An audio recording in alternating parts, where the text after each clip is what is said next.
साथियों, राष्ट्रीय परिवर्तन मोर्चा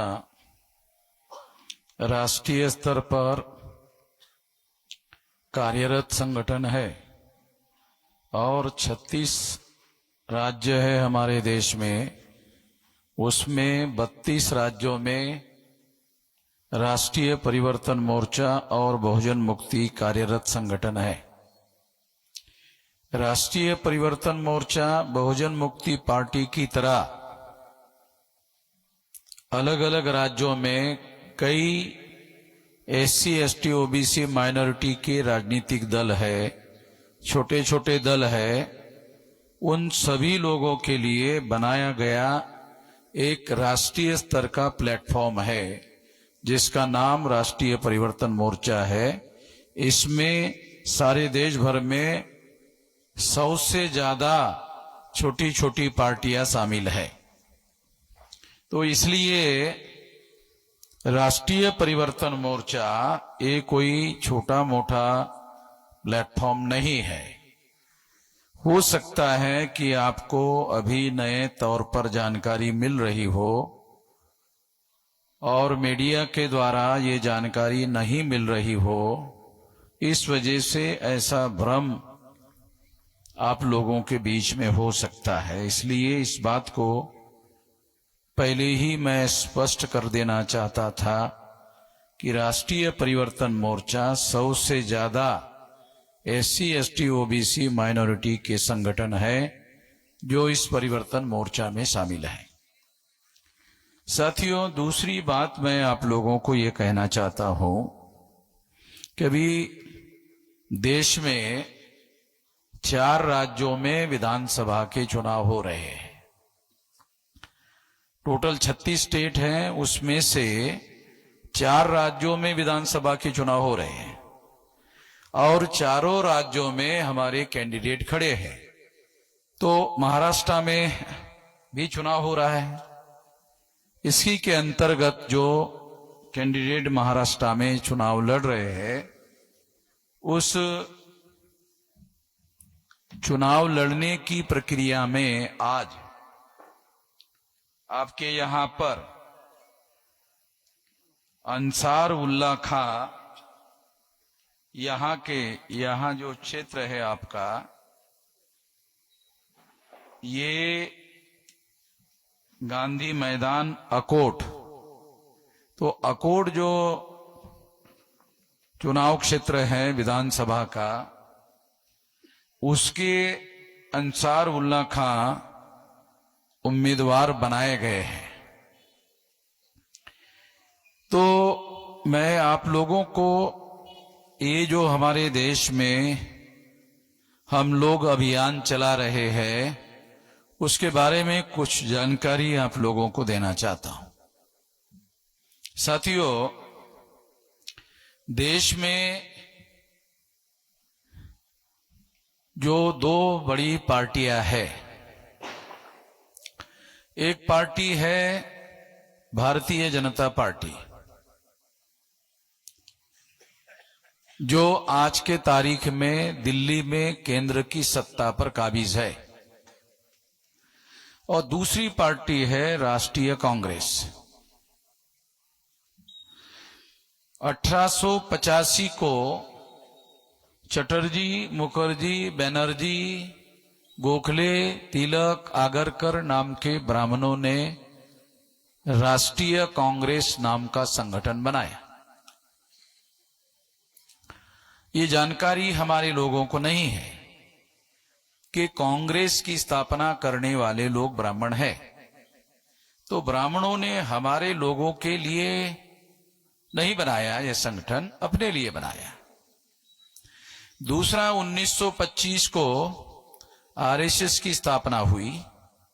आरएसएस ने एक राजनीतिक दल बनाया। उस राजनीतिक दल का नाम है भारतीय जनता पार्टी। तो आरएसएस की स्थापना ब्राह्मणों ने की और इन ब्राह्मणों के द्वारा भारतीय जनता पार्टी नाम का जो राजनीतिक दल बनाया गया, उसका पहला राष्ट्रीय अध्यक्ष ब्राह्मणों के द्वारा बनाया गया।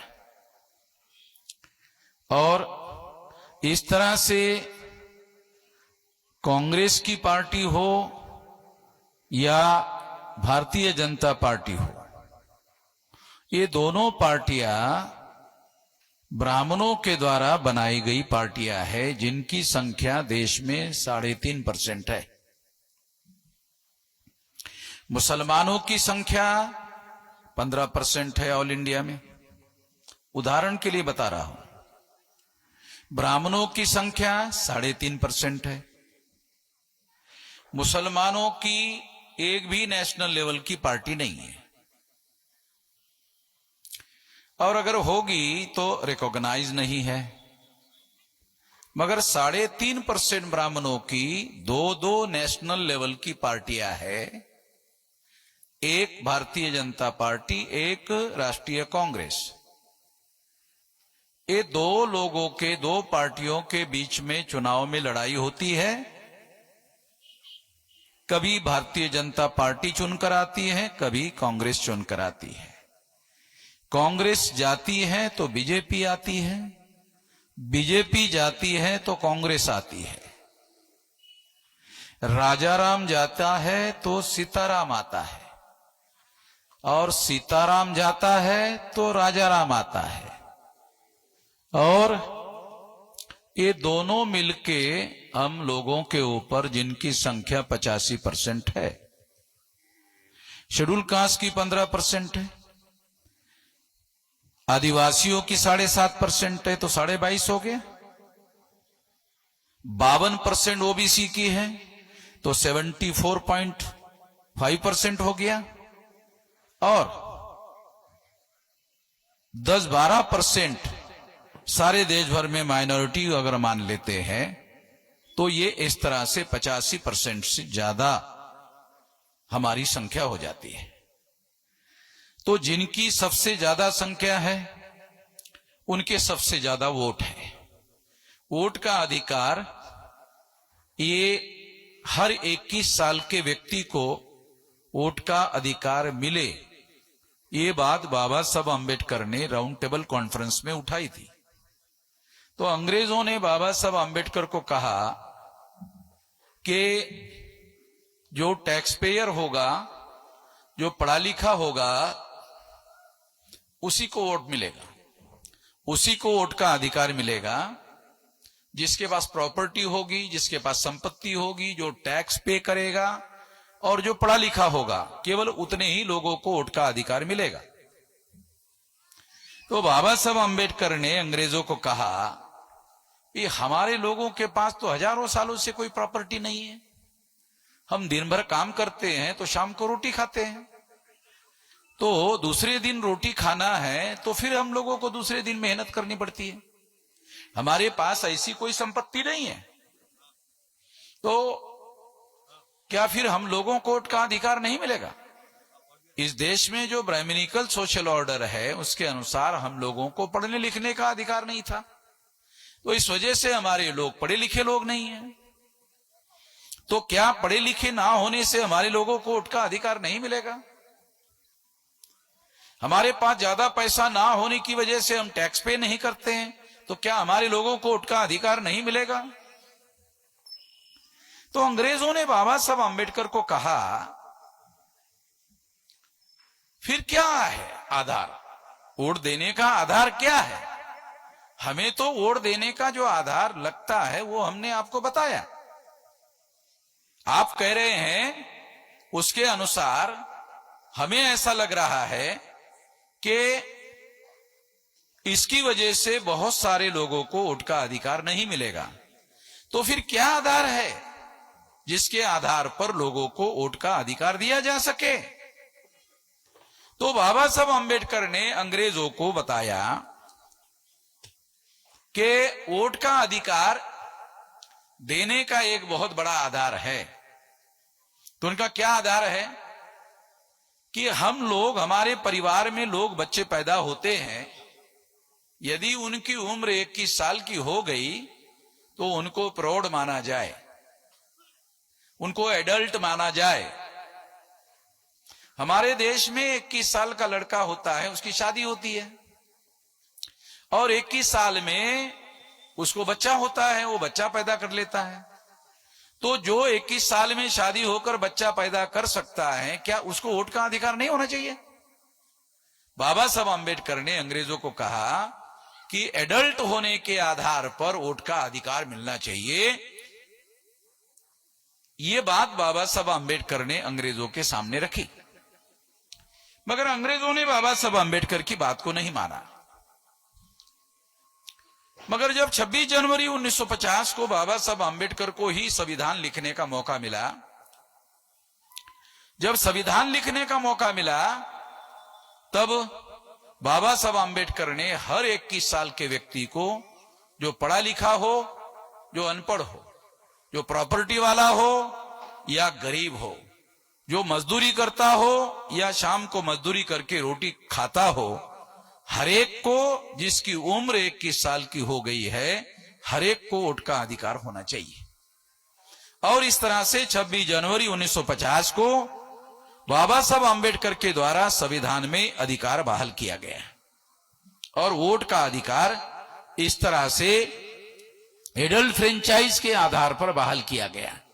आज हर 21 साल के व्यक्ति को देश में वोट का अधिकार है। इसके हिसाब से अगर 100 करोड़ वोटर हैं तो 85 करोड़ हम लोगों के हैं। आज देश की 140 करोड़ से ज्यादा संख्या है और 40 करोड़ से ज्यादा अगर संख्या है तो निश्चित रूप से 100 करोड़ में अगर 85 करोड़ है तो 140 करोड़ के हिसाब से आप उसकी गिनती करो तो बहुत बड़े पैमाने पर इस देश में हमारी वोट की संख्या है। कोई ऐसा लोकसभा का चुनाव क्षेत्र नहीं है, कोई ऐसा विधानसभा का चुनाव क्षेत्र नहीं है जहां हमारे लोगों के 85% वोट नहीं है। हर चुनाव क्षेत्र में 85% वोट है। अगर हर चुनाव क्षेत्र में 85% वोट है तो चुनाव जीतने के लिए 85% वोट वाला आदमी चुनाव जीतकर आना चाहिए, मगर वो चुनाव जीतकर आता नहीं है। उसकी पार्टी भी चुनाव जीतकर नहीं आती है। इस देश में कांग्रेस की स्थापना 3.5% ब्राह्मणों ने की, बीजेपी की स्थापना 3.5% ब्राह्मणों ने की। या तो बीजेपी का कैंडिडेट चुनकर आता है या तो कांग्रेस का कैंडिडेट चुनकर आता है, जिनकी 3.5% संख्या है। अरे 3.5% संख्या के आधार पर तो ग्राम पंचायत में सदस्य चुनकर नहीं आ सकता। देश की पंचायत में चुनाव जीतकर आने का सवाल ही नहीं है। तो इसलिए साथियों, हम लोगों को अपने वोट के अधिकार का उपयोग और प्रयोग करने का हुनर पैदा करना होगा।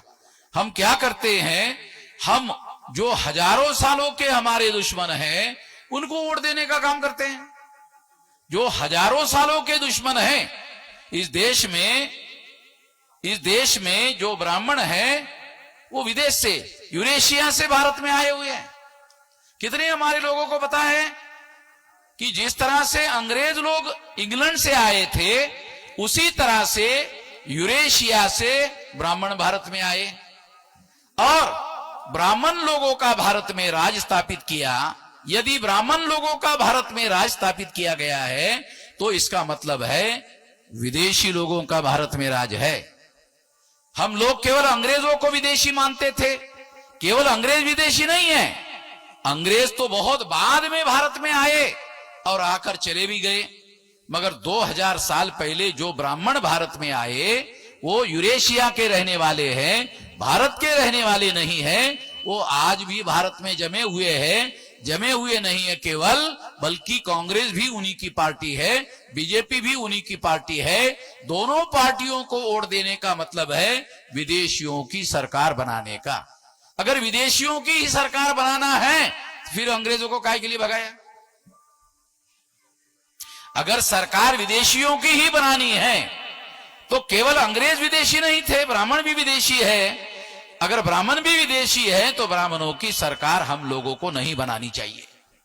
हम लोगों को यहाँ जो मूल निवासी लोग हैं, एससी एसटी ओबीसी माइनॉरिटी के जो लोग हैं, ये मूल निवासी लोग हैं, ये भारत के मूल रहने वाले लोग हैं। इन लोगों की सरकार बननी चाहिए। मैं कोई गैर वाजिब बात आपको नहीं बता रहा हूं। हम कह रहे हैं लोकतंत्र में हमारे पास वोट है, अगर वोट ज्यादा है तो ज्यादा वाले वोट का आदमी चुनकर आना चाहिए।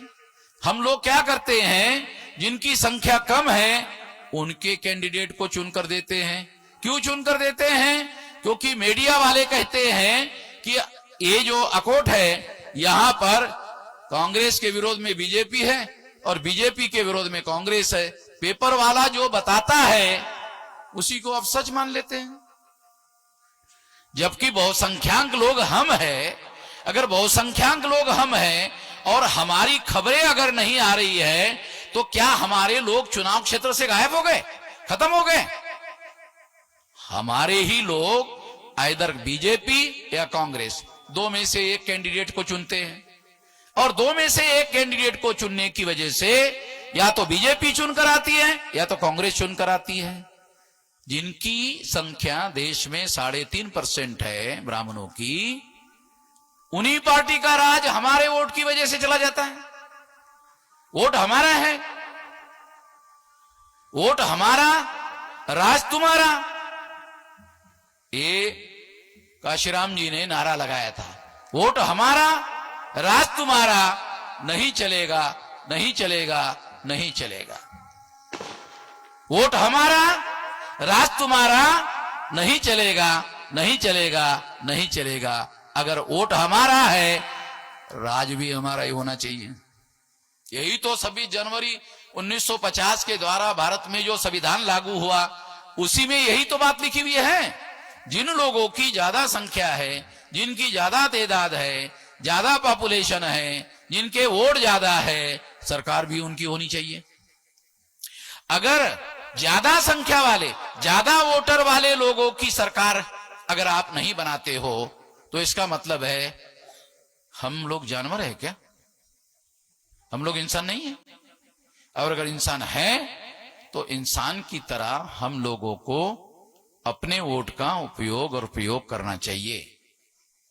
हम लोगों को वो लोग जानवर मान के चल रहे हैं और भेड़ बकरियों की तरह हम लोग आइदर बीजेपी या कांग्रेस उसको वोट देते रहते हैं। बीजेपी ब्राह्मणों की पार्टी है और वो लोग SC ST OBC को हिंदू कहते हैं। हजारों सालों से जिसे ब्राह्मण धर्म कहा जाता है उसका नाम बदलकर ब्राह्मणों ने हिंदू रखा। अरे ब्राह्मण धर्म है भाई, हिंदू धर्म नहीं है। मुसलमानों ने भी एक बहुत बड़ी गलती की कि हिंदू धर्म है, ऐसा प्रचार किया। ये हिंदू धर्म नहीं है, ये ब्राह्मण धर्म है। ब्राह्मण धर्म कौन सा है? जो लोग वर्ण व्यवस्था को मानते हैं, ब्राह्मण क्षत्रिय वैश्य शूद्र, जो लोग जाति व्यवस्था को मानते हैं। 6000 जाति के टुकड़े उन लोगों ने बनाए। अस्पृश्यता को मानने वाला धर्म है, वो लोग ब्राह्मण धर्म है। आदिवासियों को सेग्रीगेट करके जंगलों में रहने के लिए मजबूर किया गया, वो ब्राह्मण धर्म है।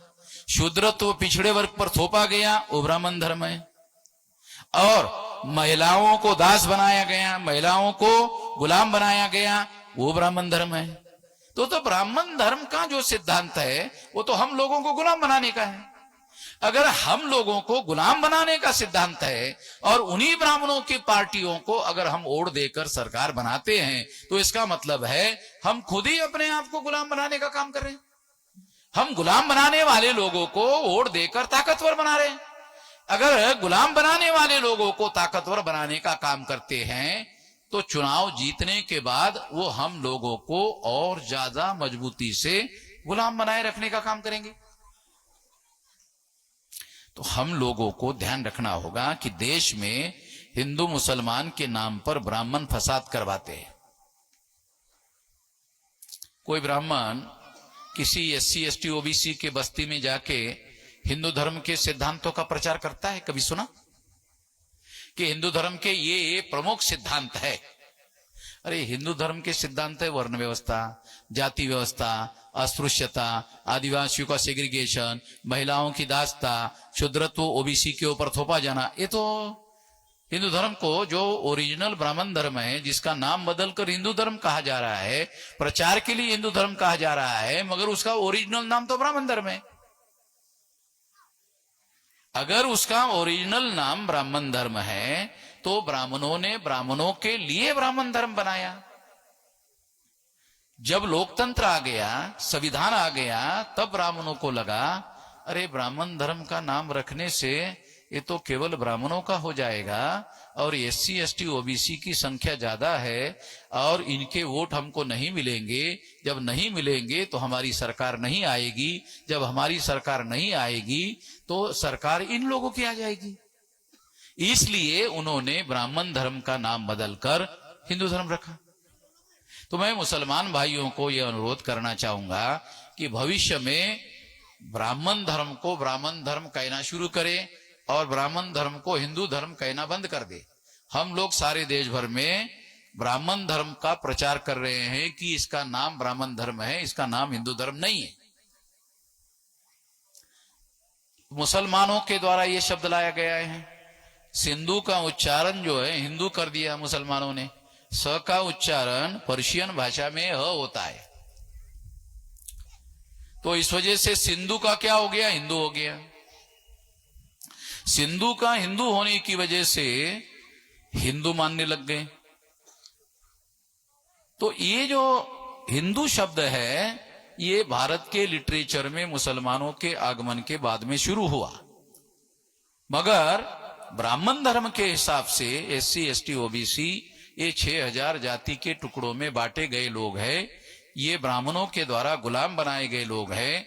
इन लोगों को आजाद करने के लिए आधुनिक भारत में सबसे पहले जो महात्मा ज्योतिराव फुले ने काम शुरू किया, उसके बाद छत्रपति शाहू महाराज ने काम शुरू किया, उसके बाद बाबा साहब अम्बेडकर ने आंदोलन चलाया और उनको जब संविधान लिखने का मौका मिला तो जिन लोगों को हजारों सालों से अधिकार नहीं था उन लोगों को बाबा साहब अम्बेडकर ने संविधान में अधिकार बहाल किया और इस अधिकार के तहत वोट का अधिकार दिया। वोट के अधिकार के बदौलत ही कोई आदमी एमएलए बनता है, कोई आदमी एमपी बनता है और अगर बहुमत मिल जाए तो सरकार उसकी होती है। जैसे महाराष्ट्र का उदाहरण ले लो, महाराष्ट्र में 288 विधानसभा की सीटें हैं। जिस पार्टी को 145 सीटें मिलेगी उसका मुख्यमंत्री बन सकता है। अरे जब हमारी 85% वोट है तो हमारे तो 100% लोग चुनकर आ सकते हैं। वो 100 तो छोड़ो, हमारे लोग भेड़ बकरियों की तरह दूसरे के पीछे लग जाते हैं और इसलिए हमारे लोगों का एक नाम पड़ा पिछलग्गू। तो हम लोग पिछलग्गू है। पिछलग्गू का मतलब है दूसरे के पीछे पीछे पीछे पीछे पीछे पीछे पीछे पीछे दौड़ लगाते रहते हैं और दूसरों के पीछे पीछे पीछे लगने की वजह से हम लोगों को पिछलग्गू कहा जाता है। मैं आप लोगों को ये बताना चाहता हूं कि संविधान ने आपको वोट का अधिकार दिया, 100 में 85% वोट हमारे हैं, तो हमें दूसरों का पिछलग्गू बनने की क्या जरूरत है। काशीराम जी ने ये बात उत्तर प्रदेश में लोगों को समझाई। समझाने की वजह से क्या हुआ, समझाने की वजह से वहां पर बहुसंख्य लोग काशीराम जी ने चुनवा कर लाए। उत्तर प्रदेश में उन्होंने अपनी सरकार बनाई और सरकार बनाने के बाद सारे देश भर के लोगों को कहा जो काम उत्तर प्रदेश में हो सकता है सारे देश भर में हो सकता है। जब काशीराम जी सारे देश भर में जाकर बताते थे तो लोग उनको क्या कहते थे, नहीं हो सकता। जहां भी जाते थे तो एससी एसटी ओबीसी माइनॉरिटी के लोग क्या कहते थे, नहीं हो सकता। हर जगह जाते थे तो लोग कहते थे नहीं हो सकता। तो काशीराम जी ने निर्णय लिया कि एक जगह करके दिखाना पड़ेगा, नहीं तो लोगों के सोचने का तरीका बदल नहीं सकता। तो उन्होंने उत्तर प्रदेश में पहले उसको करके दिखाया कि हाँ ऐसा हो सकता है और उत्तर प्रदेश में सरकार बनाने के बाद सारे देश भर में प्रचार किया। देखो जो उत्तर प्रदेश में हुआ सारे देश भर में हो सकता है। क्यों हो सकता है, क्योंकि यही बात संविधान में लिखा हुआ है, जिसके वोट ज्यादा है उसकी सरकार होनी चाहिए, यही संविधान में लिखा हुआ है। मगर संविधान अपने आप आपके घर में आकर किसी को सत्ता देने का काम नहीं करती है। संविधान आपको वोट का अधिकार देती है। संविधान ने आपको वोट का अधिकार दिया और संविधान कहता है इस वोट का उपयोग और प्रयोग करो, अपनी सरकार बनाओ।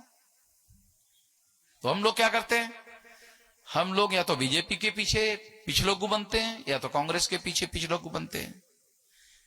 जब हमारे वोट ज्यादा है और ज्यादा होने की वजह से जब हम कांग्रेस के पीछे लगते हैं तो कांग्रेस की सरकार बनती है। कांग्रेस ब्राह्मणों की पार्टी है। जब हम लोग बीजेपी को वोट देते हैं, बीजेपी की सरकार बनती है, तो प्रधानमंत्री नरेंद्र मोदी रहता है। नरेंद्र मोदी ओबीसी का आदमी है, मगर उसको ओबीसी की गिनती करने का अधिकार नहीं है। प्रधानमंत्री ओबीसी का है, मगर ओबीसी की गिनती करने का अधिकार नहीं है। कुत्तों की गिनती कर सकते हैं। नरेंद्र मोदी को पूछो, मोदी जी कुत्ते कितने? कहा हमारे पास आंकड़ा है। बिल्लियां कितनी? कहा हमारे पास आंकड़ा है। जानवर कितने हैं? हमारे पास आंकड़ा है।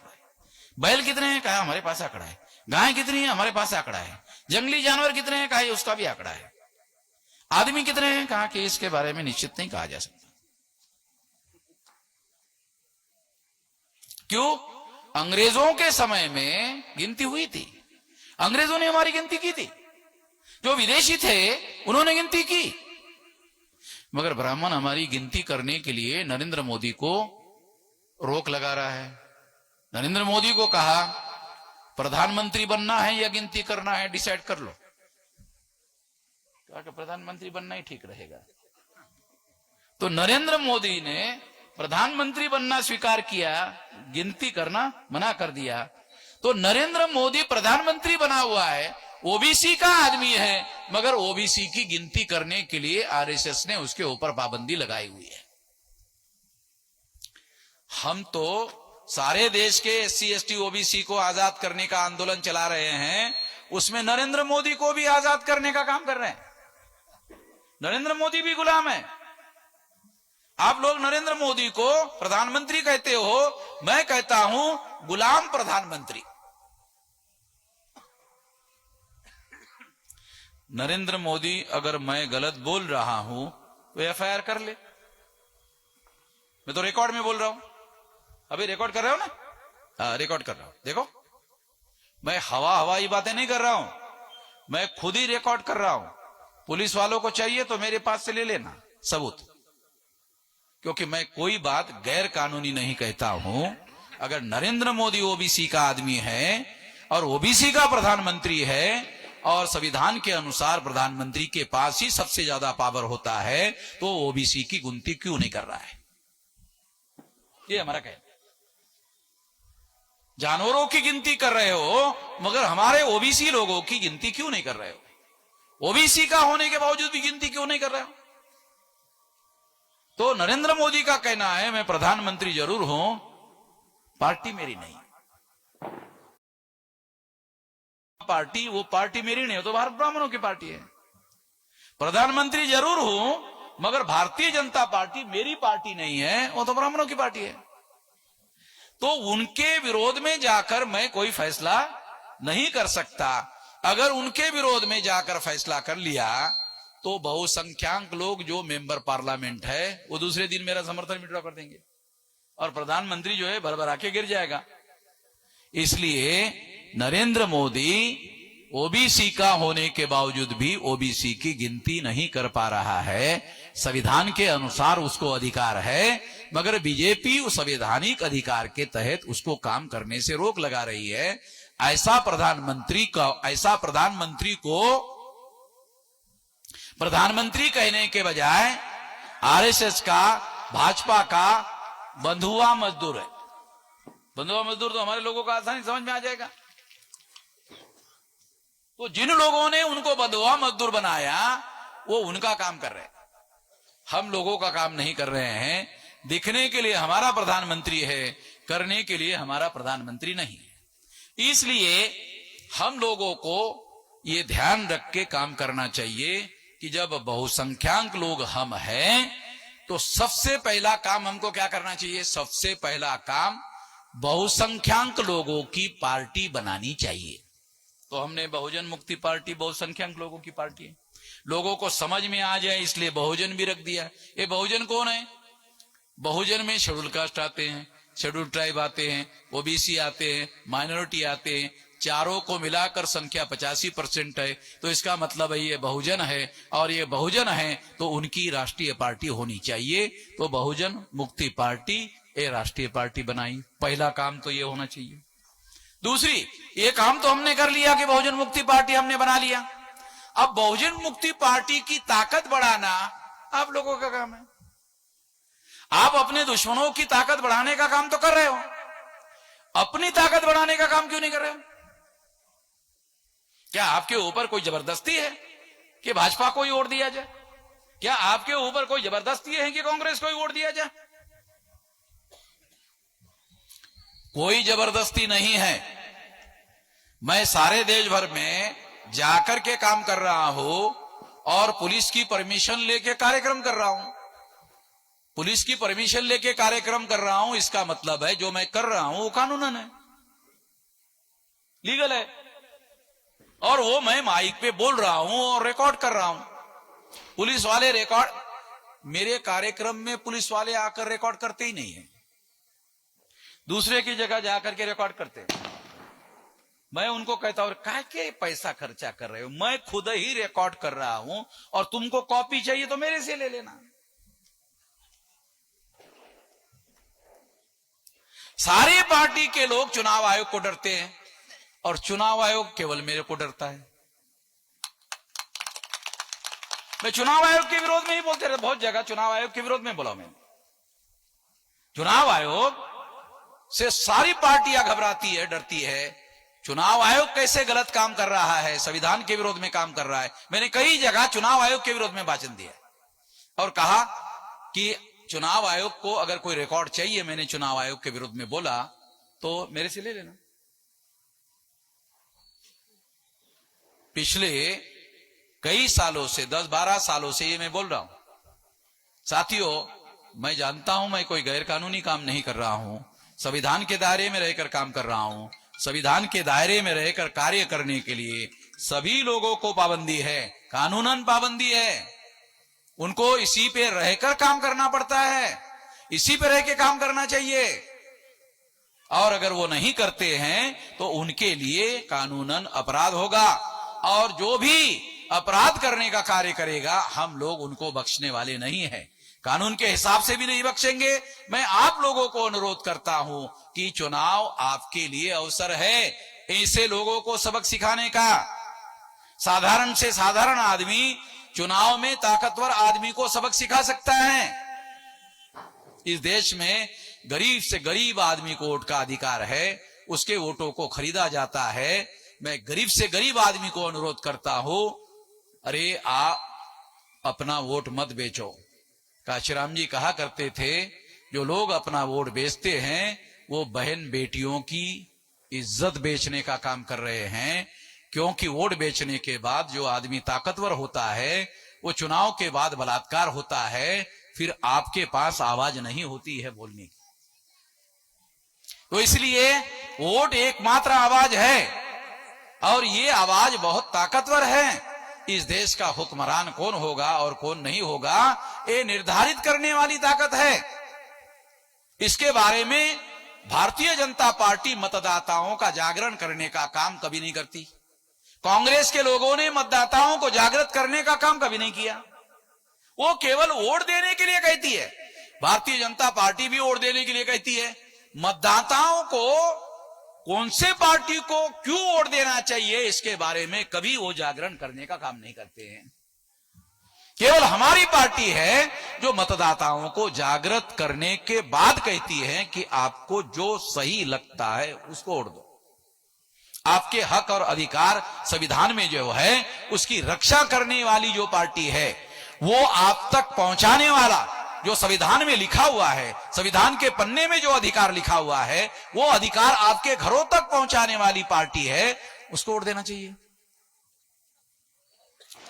इस देश में बहुसंख्यक लोग जो या तो अशिक्षित लोग हैं या तो अर्धशिक्षित लोग हैं, उनको ये बातें समझाने का काम, लोकतांत्रिक जागृति करने का काम चुनाव आयोग को करना चाहिए।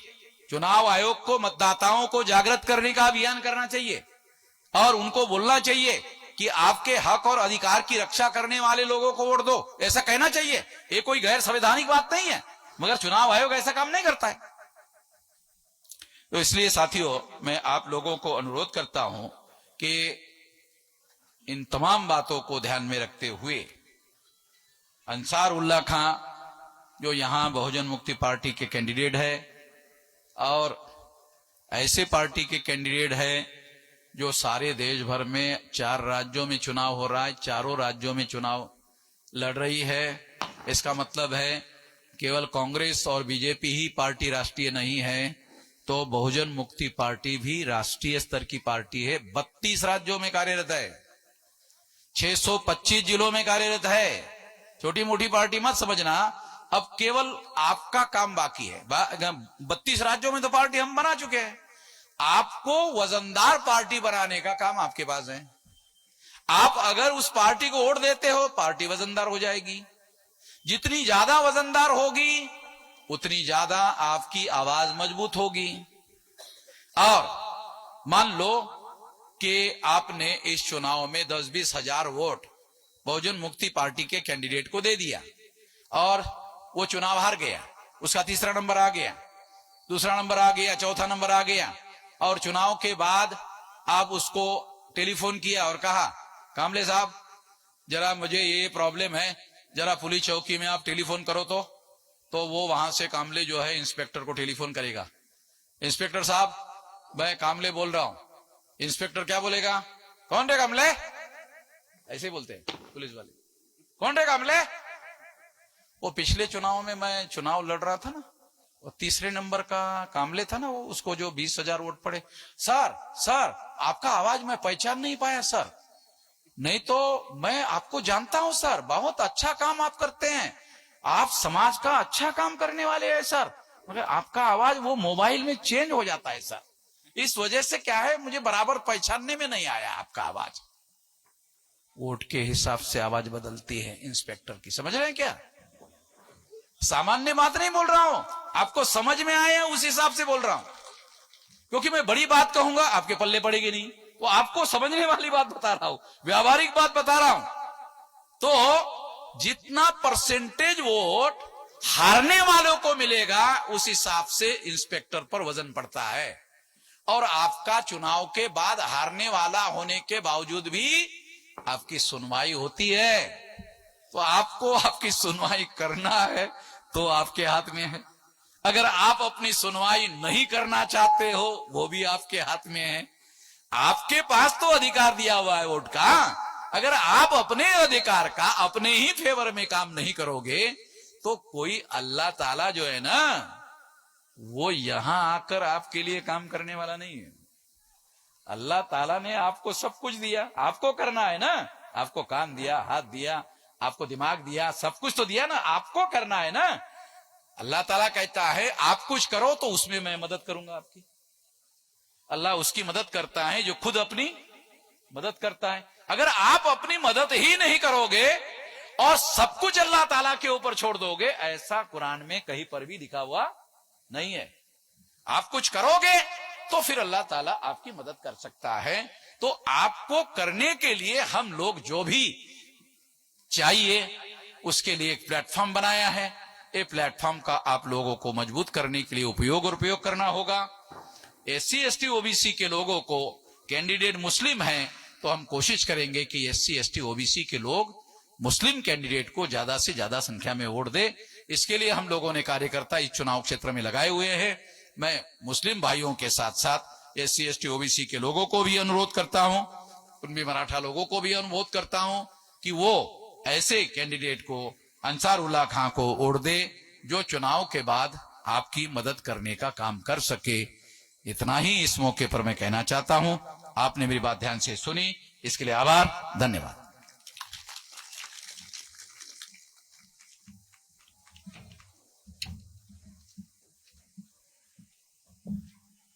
धन्यवाद सम्माननीय वामन